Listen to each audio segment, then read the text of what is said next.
style, kuna bana pua style. Lakini kama madam ni bongo flavor, usitamke kuna watu wanaimba na bana pua.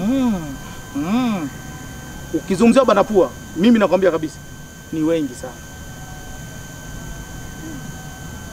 Ni wengi sana. Lakini tunazungumzia sasa muziki. Unapomzungumzia Alikiba sasa hivi sio Alikiba zamani.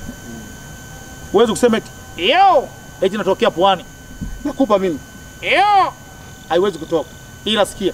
Yo inatoka hapa tumboni, sio Pwani. Sasa mimi ndugu zangu nimekaa darasani nasomea muziki. Nilimsikia kuna mtu alikuwa anazungumza sio alikuwa na neti. Wana muziki hawajasomea muziki. Una akili brother. Mimi nimekaa darasani. Mmekaa na mimi mmeniuliza. Miaka 3 mimi nasoma Kinshasa pale. Fari Pupa huyu hapa Echibaba huyu hapa. Darasani. Siongei uongo. Ndio maana tunaposikia naimba ile rumba. Yelele bolingo na mote manangai. Ikomenyo kolongalo kolana sebiri sumwe. Mama ebisa na sakina zaka kana mote mai. Mnasemaje wasanii wa live wapo?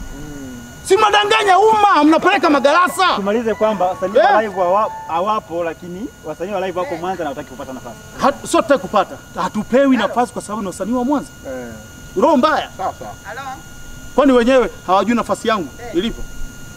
Trace wenyewe wanamjua Echibaba nani? Kwa sababu Harmonize kaenda pale kaambiwa njoo na Echibaba sababu ya ngoma ya Attitude.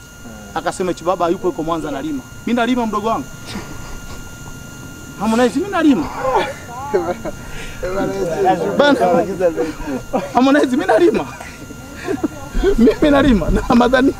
Na ule msikiti mimi ndo naujua msikiti na muda mrefu. Harmonize mdogo wangu. Bahati yako utafanya interview sababu ya msikiti.